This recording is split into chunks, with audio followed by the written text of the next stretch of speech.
Hello बच्चों, आज अपन एक नया चैप्टर स्टार्ट कर रहे हैं जिसका नाम है sale on return basis. Sale of goods on approval या रिटर्न बेसिस। बिजनेस का काम ही है माल बेचना। तो नॉर्मली ऐसा अपन ने देखा है कि जरूरी ना हो कि कैश सेल्स ही हो। कैश सेल्स होती है ना, वो सबसे सिंपल और इजी फॉर्म होता है। अपने पास कैश आ गया, अपन ने गुड्स दे दिया।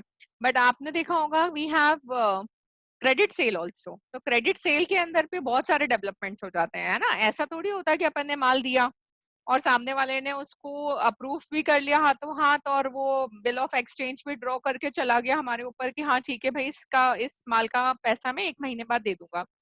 कई बार जो इंक्रीज द सेल, हम लोगों को क्या करना होता है, सेल को हम लोगों को बढ़ाने के लिए गुड्स को कस्टमर को देखने और परखने के लिए उनके घर तक ले जाने देना पड़ता है। मतलब हम कस्टमर को क्या बोलते हैं कि भैया आप ले जाओ, जमे तो रख लेना, नहीं तो वापस कर देना।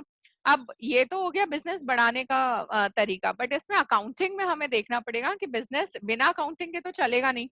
तो हमें उसका हिसाब किताब कैसे रखना है, वही ये पूरा का पूरा जो चैप्टर है, sale of goods on return basis. मतलब आपने सेल कर दी, उसको दे दिया गुड्स, बट रिटर्न बेसिस मतलब आपने उसको कहा कि जमे तो रख लेना, नहीं तो वापस कर देना। तो इन सब के जो अकाउंटिंग एंट्रीज है वो हम इसमें, और कितने नेचर हो सकते हैं, कितने प्रकार से हम गुड्स बेचते हैं, वो सब हमें इस चैप्टर में अभी देखना है। तो आज का हमारा जो लेक्चर रहेगा वो हम पूरा इसी के हिसाब से देखेंगे कि पहले हम समझे कि ऐसी नॉर्मली किस इंडस्ट्री को जरूरत पड़ती है, और दूसरा अगर वो ऐसा करती है ट्रांजैक्शन तो उसकी हमें कैसे अकाउंटिंग करनी होगी। ठीक है, तो will start it by taking the example of a boutique. आप लोगों ने अपने, मतलब ये मैं इसलिए, ये वाला मेरा फेवरेट एग्जाम्पल है क्योंकि आप लोगों ने अपने घरों में ये ऐसा हो ही नहीं सकता कि ना देखा हो। ठीक है, ये नॉर्मली इंसान देखता है कि आपकी गली में या जो बुटीक्स चल रहे होते हैं जहां आपकी मम्मी की अच्छी पहचान होती है, तो वहां मम्मी लेने जब हो जाती है एक कुर्ता और लेकर आ जाती है पूरा झोला। तो वो क्या होता है, आंटी क्या बोलती हैं कि भैया भाभी जी आप घर जाके सारे ट्राई करके देखिएगा, यहाँ पे बहुत जचेंगे, क्योंकि ये सेल बढ़ाने का तरीका है। तो है ना, आप अगर क्यों अपने जान पहचान वाले लोगों को तो गुड्स ले जाने के लिए दे सकते हो ना, कोई रिस्क तो है नहीं उसमें। तो आपकी मम्मी लेकर आ गई 5 कुर्ते, ठीक है, लेने गई थी एक। अब वो पांचों लाई, ट्राई करा, तो ऑब्वियस सी बात है कि हमारा मन बन जाता है कि नहीं अब अच्छे तो लगते ही हैं, वो जो 5 भी लाए वो सिलेक्ट करके ही लाए हैं। तो ऐसा तो कुछ है नहीं कि हमें अच्छा नहीं लग रहा था, हम अपनी पसंद से सिलेक्ट करके लाए। तो इससे दो चीज होती है, सामने वाले का सेल बढ़ जाता है और आपको भी एक एक्स्ट्रा क्लोथ्स मिल जाते हैं। ठीक है, वो एक वाली बात है कि अननेसेसरी खर्चा और वो सब एक अलग क्वेरीज है, बट हाँ वुमेन्स लाइक क्लोथ्स, तो उस हिसाब से उनको अच्छे कपड़े मिल जाते हैं। तो विल टेक द एग्जाम्पल कि क्या क्या आप बुक में देखेंगे। तो चैप्टर का नाम we can say it is sale of goods on approval और रिटर्न बेसिस, है ना। चैप्टर का नाम बिल्कुल कायदे में लिखते हैं अपन, sale of goods on approval और रिटर्न बेसिस। मतलब या तो आप अप्रूव कर देना या आप मुझे रिटर्न कर देना। आगे तो हम पढ़ेंगे, पहले ही मैं मेंशन कर दूं कि जब आपने अप्रूवल या रिटर्न बेसिस के लिए सेल करा है, गुड्स दिए हैं, तो हमेशा आप टाइम स्पेसिफाई करते हैं, स्पेसिफाइड टाइम। जैसे आंटी भी क्या बोलेंगी, अरे भाभी जी देख लीजिए, कल परसों तक बिट्टू के हाथ भिजवा दीजिएगा। मतलब सीधी बात है कि 2 दिन में आपको देख लेना है, ऐसा नहीं कि आप रख के रखे हो 6 महीने तक अपने पास। तो एक स्पेसिफाइड टाइम हमेशा एक सेलर जो होगा वो दे के भेजेगा आपको, है ना। तो अपने को अकाउंटिंग एंट्रीज में भी इस बात का बहुत ध्यान रखना है। अब अपन केसेस देखते हैं कि व्हाट आर द केसेस। देखिए, नॉर्मली जो केसेस आपके मॉड्यूल में कवर हैं वो 3 प्रकार से हैं कि किस से जो हर बिजनेस तो ऐसा करेगा नहीं। तो कई बार जो होता है वो बहुत कैजुअली, मतलब मतलब नॉर्मली हम ऐसे गुड्स देते नहीं है किसी को, बट कोई हमारा बहुत ही करीबी इंसान आ गया तो हमने दे दिया, तो बहुत ही कैजुअली हम ऐसे गुड्स ऑन अप्रूवल देते हैं। दूसरा केस होता है फ्रिक्वेंटली, मतलब ऐसा नहीं है, आते हैं दे देते हैं, जैसे बुटीक में फ्रिक्वेंटली चलता है। नॉर्मली फिर कुछ और केसेस जहां पर डेली में 10 बार ऐसे जाते हैं और आते हैं माल, वो न्यूमरसली। ठीक है, ये 3 तरीके से आपका नेचर डिफाइंड है, कि नेचर बताया है कि आप nature of goods Saint on approval या रिटर्न बेसिस कितने प्रकार के हो सकते हैं? कैजुअली मतलब अपन कह सकते हैं वेरी रेयरली, बहुत ही कम। फ्रिक्वेंटली और न्यूमरसली में सिर्फ इतना अंतर है कि फ्रिक्वेंटली मतलब आप मान के चलो, एक एग्जांपल दे रही हूँ कि हफ्ते में 2 या 3 बार हमें ऐसा भेजना पड़ते हैं गुड्स को। न्यूमरसली मतलब दिन में 2 बार, 3 बार, 4 बार, डिपेंड करता है आप कितने बड़े वॉल्यूम ऑफ बिजनेस को हैंडल करते हो। तो न्यूमरसली मतलब आपका रोज का, ये बहुत नई बात नहीं है, कॉमन बात है कि आपके यहाँ गुड्स जो है वो अप्रूवल के लिए जाते हैं, फिर ही सिलेक्ट होते हैं। ठीक है, तो अब इनके अकाउंटिंग ट्रीटमेंट्स भी अलग अलग होंगे। तो सबसे पहले हम देख रहे हैं केस नंबर 1। केस नंबर 1 क्या बात कर रहा है? रेयरली, बहुत रेयरली भेजा है। तो आपका इसमें आंसर क्या होगा अकाउंटिंग एंट्री का? Treat it as ordinary sale. उसको आप एक ऑर्डिनरी सेल मानकर ही एंट्री करेंगे। जब अपन फ्रिक्वेंटली की बात करते हैं तो इस केस में एक अलग से आपकी जो बुक्स ऑफ अकाउंट्स बनती है ना, जनरल लेजर, कैश बुक वगैरह, उसके अलावा आपको एक अलग बुक बनाना पड़ती है जिसको आप कहते हैं सेल और रिटर्न जनरल। या तो माल बिक जाएगा या रिटर्न हो जाएगा, इसलिए इसका नाम ही क्या रखा? सेल और रिटर्न जनरल, जिसमें हम वो पूरा रिकॉर्ड रखते हैं। और इसमें मेनली 4 कॉलम्स होते हैं, वो अभी हम डील करेंगे आगे कि क्या 4 कॉलम्स होते हैं। बहुत सिंपल होते हैं, ऐसे घबराने की बात नहीं है। न्यूमेरसली जब आपका पूरे रोज का ही काम है तो भैया आप क्या है, मेन बुक्स को तो छेड़ नहीं सकते बार बार, मेन बुक्स में तो बिल्कुल कचरा ही कर दोगे आप लिख लिख के।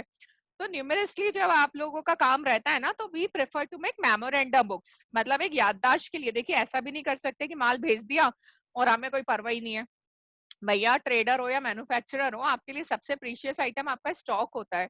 तो उसको अपन ऐसे ही थोड़ी भेज देंगे बिना कहीं लिखे पढ़े, मतलब लिखा पढ़ी तो करना जरूरी है। तो न्यूमेरसली के केस में क्या होता है कि आपको मेमोरेंडम, क्योंकि आप याद नहीं कर सकते, इतने सारे लोगों को इतना सारा माल भेजा, कैसे याद करेंगे? तो न्यूमेरसली के केस में क्या होता है, आप 2 तरह की किताब बनाते हैं। एक का नाम है, ये सब मॉड्यूल की लैंग्वेज में लिख रही हूँ, सेल और रिटर्न डे बुक, एंड दूसरा है सेल और रिटर्न जनरल।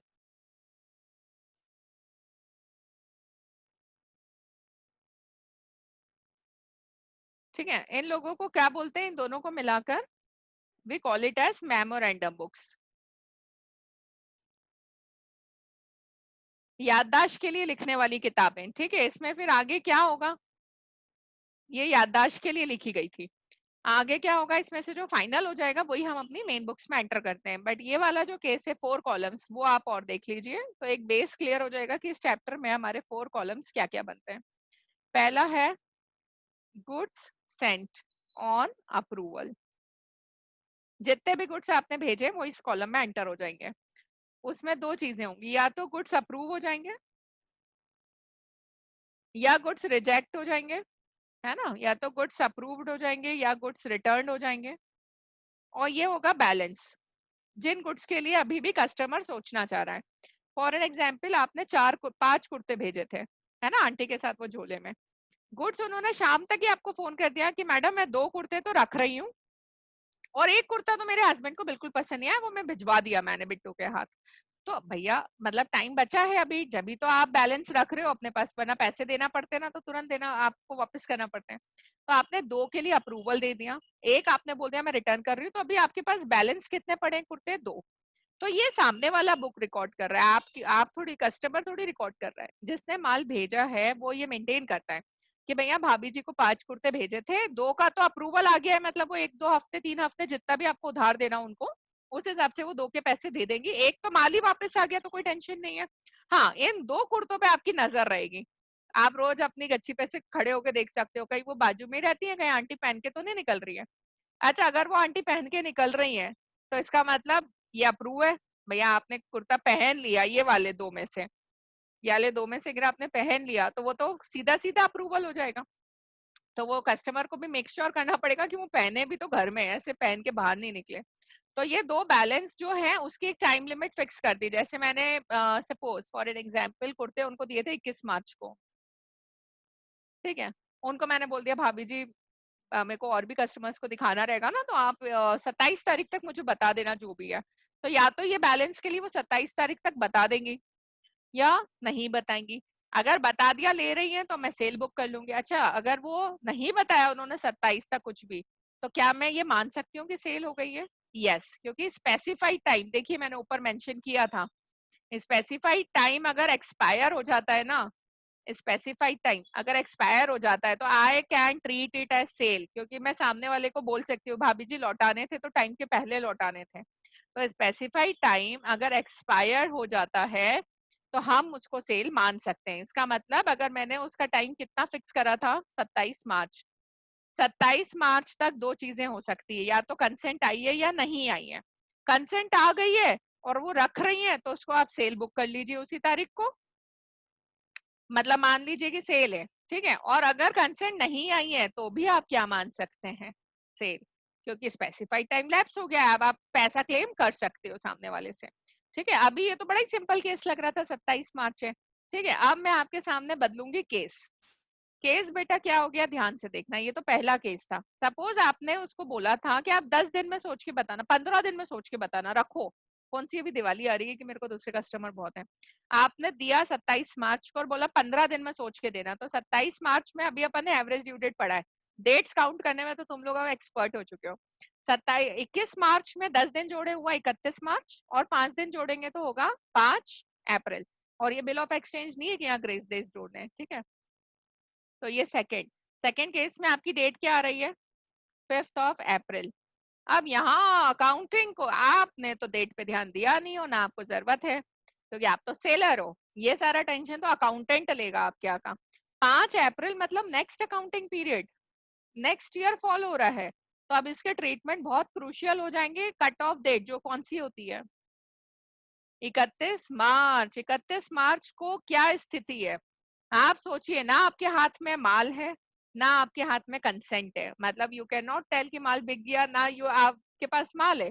तो इसमें इस चैप्टर में मेन यही सीखना है कि जब ये कट ऑफ डेट आ रही है तो क्या करेंगे।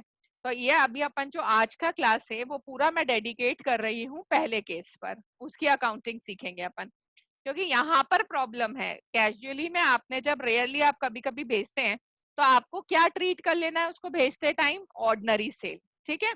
अब अपन स्टेप बाय स्टेप सोचेंगे, कहानी बनाएंगे कि क्या क्या हुआ होगा जब उसने माल लेने आई होगी, वो डेट कौन सी होगी, फिर उसने क्या करा होगा, स्टेप बाय स्टेप माल वापस करा कि रखा कि ज्यादा वैल्यू पे ले लिया कि कम वैल्यू पे लिया, ठीक है। अब अपन एंट्रीज देखते हैं यहाँ पर, general entry,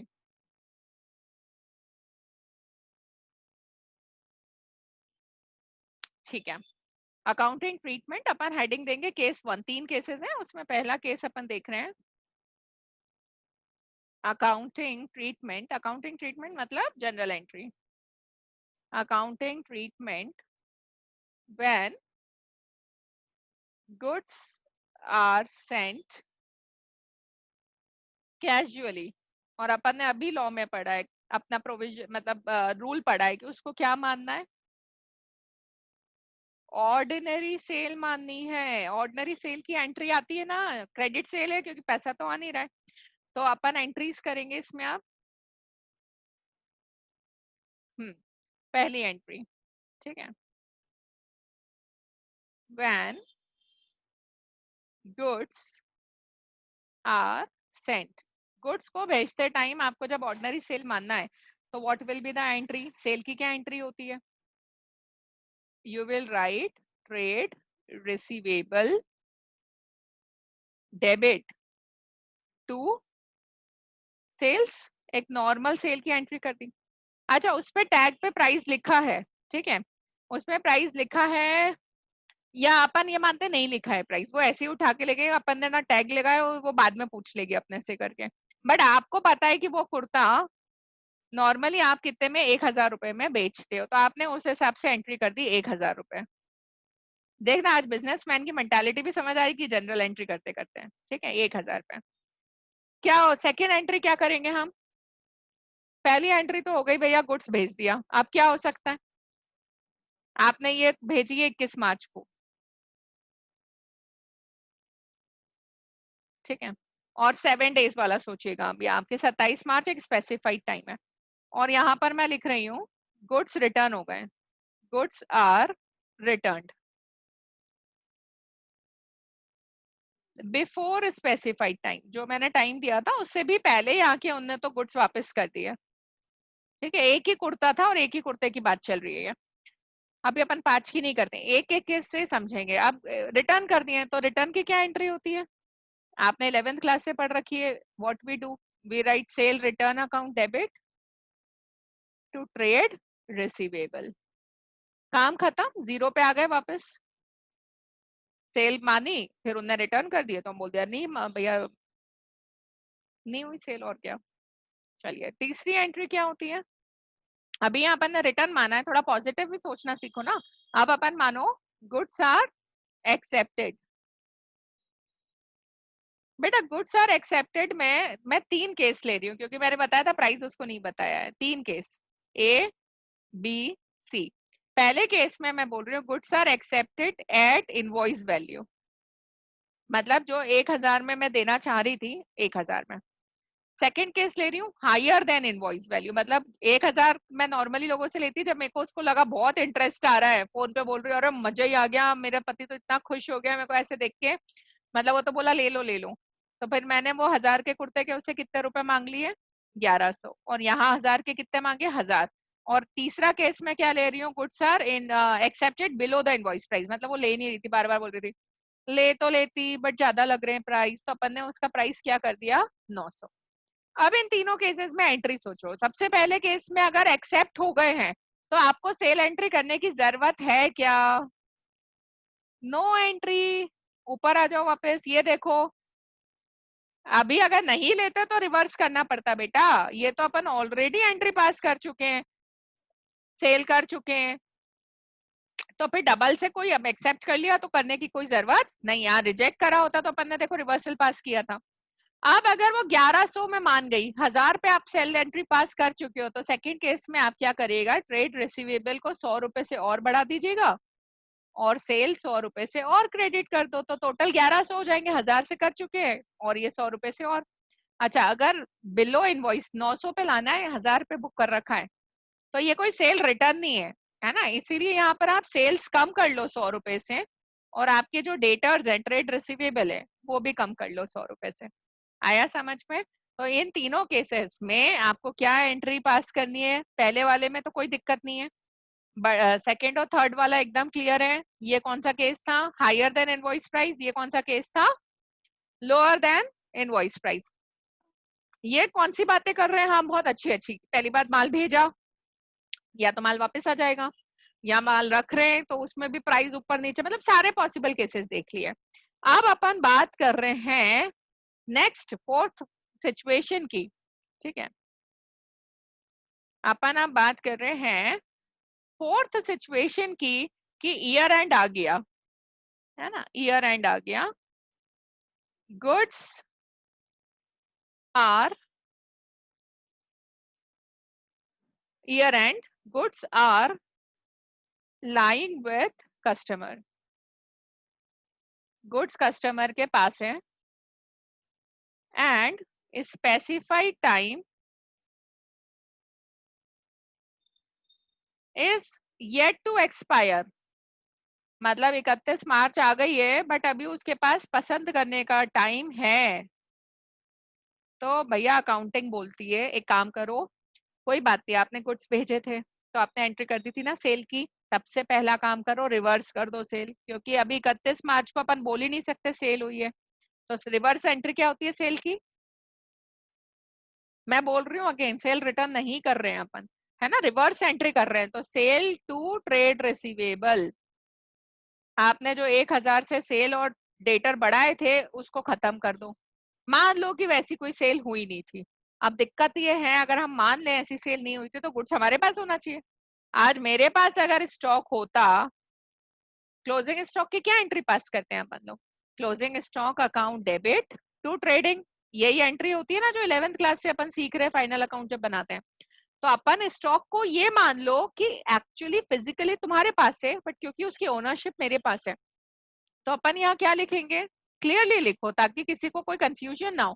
closing stock with customer, यहाँ एक वर्ड लगा दो कि ये क्लोजिंग स्टॉक मेरा है बट अभी कहाँ रखा है, कस्टमर के घर पे, और टू ट्रेडिंग अकाउंट।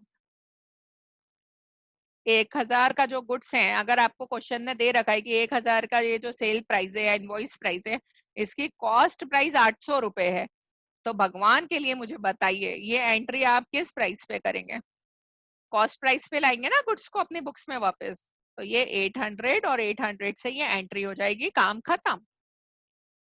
तो ये वाला केस कोई डिफिकल्ट तो नहीं था आपको? बताइए। अच्छा ये सब चीजें एक साथ नहीं होंगी। देखिए एक एक केस अपन इमेजिन करते हैं जिसमें क्या हुआ, आंटी आई, आंटी कुर्ते ले गई, कुर्ते ले गई, तो आपने कौन सा वाला एंट्री करा होगा? पहला ये, ठीक है, रखे हैं उनके घर पे ही रखे हैं अभी तक ना, उनने रिटर्न करे, तो रिटर्न नहीं करे तो सेकेंड एंट्री करेंगे क्या अपन? नहीं। एक्सेप्ट करे उन्होंने? नहीं, तो थर्ड एंट्री भी नहीं होगी। हाँ, उनके आई पड़े हुए ना, हाँ बोली ना ना, तो आप नेक्स्ट एंट्री जो सेकेंड एंट्री करोगे अपने केस में वो करोगे रिवर्स, पहले सेल को रिवर्स कर दो जो ऊपर बुक हुई थी, और क्योंकि स्टॉक कब आप क्या होना चाहिए और उनके यहाँ पड़ा है, तो आप फिर तीसरी एंट्री में क्या एंट्री पास कर दीजिए? Closing stock with customer to trading, एक नॉर्मल क्लोजिंग स्टॉक की एंट्री कर लेंगे। ठीक है, क्लियर हुआ? अब ऐसे ही ये वाला जो पार्ट था, ये सेल ऑन रिटर्न बेसिस, अगर ये चैप्टर आपको समझ आया हो तो बेटा अपन ने मॉड्यूल के हिसाब से पहला केस अभी कर लिया है।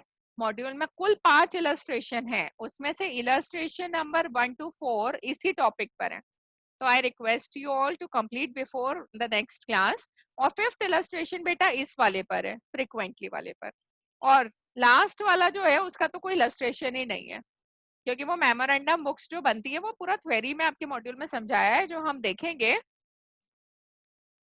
ठीक है, आपको सिर्फ क्या कर कर आना है, नेक्स्ट क्लास से पहले ये क्वेश्चन कंप्लीट कर कर आना है, और हम फिफ्थ इलस्ट्रेशन देख के नेक्स्ट क्लास में ही ये चैप्टर वाइंड अप कर देंगे। तो that's all for today, I take your leave, and आपको ये नोट आई होप आप लोगों ने लिखते लिखते कर लिया होगा,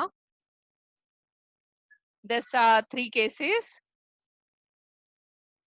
देन हमने स्पेसिफाइड टाइम का मतलब समझा, फिर अकाउंटिंग ट्रीटमेंट हमने सीखा केस नंबर 1 जो कि सबसे इंपॉर्टेंट था। गुड सेंड करना, थोड़ा सा मैं आपको वापस से रिकॉल करवा दूं, इसमें अपन ने क्या क्या देखा? पहली बार गुड सेंड करा तो एंट्री क्या, फिर सामने वाले ने गुड्स रिटर्न कर दिया तो एंट्री क्या, फिर सामने वाले ने गुड्स एक्सेप्ट किए, तो मैंने आपको कहा था 3 केसेस हो सकते हैं, invoice value lower than, above than, at year end अगर गुड्स फिर भी स्पेसिफाई लाएंगे कस्टमर के पास और टाइम अभी उसके पास है, अब ये मत बोलना मैम टाइम लैप्स हो गया, तो बेटा हम सेल मान लेंगे, टाइम लैप्स हो गया तो हम रिटर्न लेने से ही मना कर देंगे, हमें नहीं लेना वापस, पैसा दो, हमने जो टाइम दिया था आपने उसमें नहीं लाए। और फिर अगर वो नहीं मानेगी और गुड्स पटक गई तो झगड़ा हो जाएगा, बेटा अगली बार ऐसे इंसान को माल नहीं देंगे। आ रहा है ना समझ में? ठीक है, तो चलो that was the last thing and most important is the year and entry. याद रखिएगा सबसे पहले चीजों को जीरो करो, मतलब रिवर्स एंट्री करना है, सेल रिटर्न नहीं है, ये रिवर्स कर रहे हैं, सेल का उल्टा। और क्लोजिंग स्टॉक को अपनी बुक्स में लाने के लिए ये एंट्री होगी, closing stock with customer to trading. इस चैप्टर से एक क्वेश्चन फाइनल एग्जाम में आता ही आता है, तो बस आज की क्लास का जितना भी दिमाग में फिट हो गया ना, तो एग्जाम तक रिवाइज करने की जरूरत नहीं पड़ेगी। Okay, tata, bye bye.